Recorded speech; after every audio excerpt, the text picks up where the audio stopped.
Hey everybody, I'm here today to show you how to do a used car inspection. This will be part 2 of the series of videos that I'm making about doing a used car inspection, and this will be geared towards the interior of a car. So I'll be telling you a few simple, easy, and quick things that you can do to actually inspect the interior of a used car that you're gonna buy or someone that you know is gonna buy. Now let's get right to it. I'm gonna turn the camera around, tell you what to inspect, and tell you briefly how to inspect it. So right now I'm inside of the car. This is a Mazda 3, just for the record.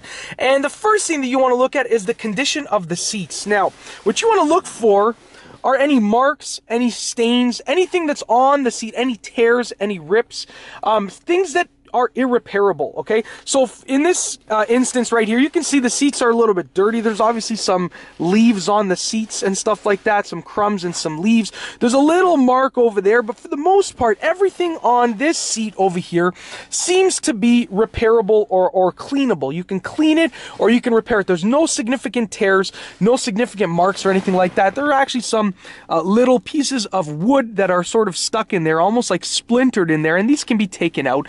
You want to make sure that the headrests actually work. So, you know, pull them up, push them down, remove them, put them in place. Make sure that the seats actually move forward and backward on the rails. So I'm just actually going to pull it forward and push it backward. And you want to do this with all of the seats. So the first main thing is making sure that the seats are working, functional, and in good condition. And if there are marks that, you know, if there is a huge tear in a seat that you can't repair, then you might have to replace that seat. And that's fine. You can still buy the car. That's not to say that you can't buy the car if it has a tear in the seat, but it is to say that you should know that that's going to be an added cost.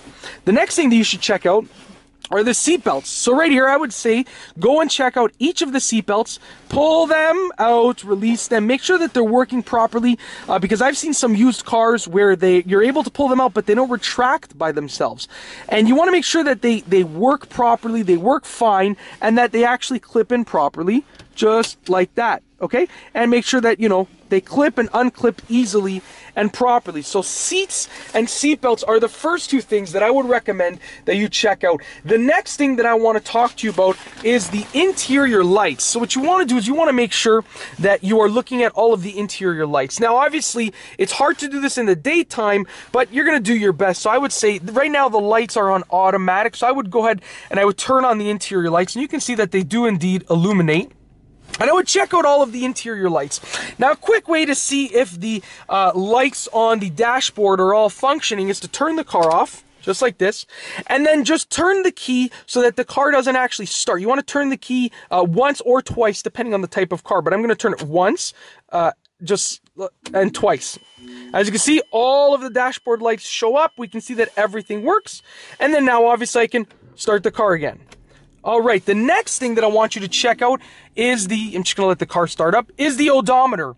Now you wanna make sure that the odometer is accurate and also that it makes sense. I mean, if you see a car that looks like it has 250,000 kilometers on it because of the condition of the interior and the exterior and the engine, but the odometer only reads 33,000 kilometers or something like that, then obviously there's a little bit of a discrepancy and you have to just make sure that it makes sense, right? So look at the odometer, make sure you know what you're getting into with regards to the car, and make sure that it actually is logical, it makes sense. The next thing that I want you to check out is the radio. Now, I'm not going to turn it on in this video. As you can see, the radio's off, but you want to turn the radio on, test the volume out, make sure the speakers are working properly, make sure that you like the way that they sound, and that you're not going to have to replace anything. You shouldn't hear any static or any fuzzy noise or anything like that.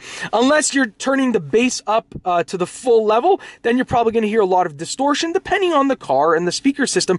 But, I mean, if you're just listening to regular music at regular bass levels at a regular volume, it should sound pretty clear for the most part. So check out the radio, make sure everything works properly, make sure the antenna is functional, and so forth. And yeah, the next thing that I want you to look at is the climate control. So you want to go ahead and turn on the fan, make sure that it works properly, make sure that the heat works properly, make sure that the air conditioning works properly, make sure that the defrosters work, make sure that all of the options work. You want to just basically go through every possible option for the climate control. The next thing that I want to talk to you about is the smell. So just in general, with regards to the smell of the car, You want to make sure that it smells okay, that it doesn't smell funky or it doesn't smell weird or anything like that. And then also you want to make sure that when you turn the air on that you're not getting a weird smell. Because if you turn the air on and you're getting some sort of weird smell with the heat or the air conditioner or anything like that, then you want to make sure that you look into it, because it could be something minor, which, you know what, a good portion of the time it's just something minor, other times it's something major. The next thing is you want to actually go through all of the buttons in the car and literally press all of the buttons to make sure that they work. So you want to make sure all of the buttons on the steering wheel control work, all of the buttons over there, which you probably went through with the radio and the climate control anyways. You want to make sure all of the window buttons work, everything opens and closes properly. The lock and unlock button, you want to make sure that works properly.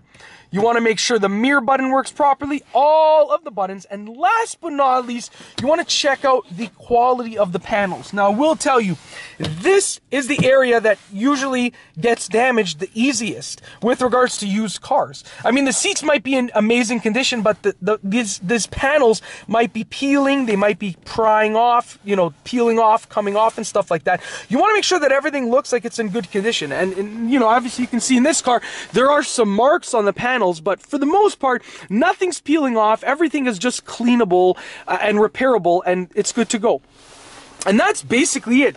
In this video, I just wanted to go over part 2 in this series of videos that I'm making about a used car inspection. This was with regards to the interior, and I just gave you some quick tips and tricks with regards to inspecting the interior of the car. I just wanted to go over most of the things that you should look at, and this whole inspection will only take like 10 minutes or so to inspect the interior of the car. If you like this video, be sure to give it a thumbs up. Let me know what you think down below as a comment. What are some other things that people should look for when inspecting the interior of a car? Let me know down below as a comment. And of course, be sure to subscribe for more great car and driving videos just like this one. And that's all I have for you today. Thanks for watching.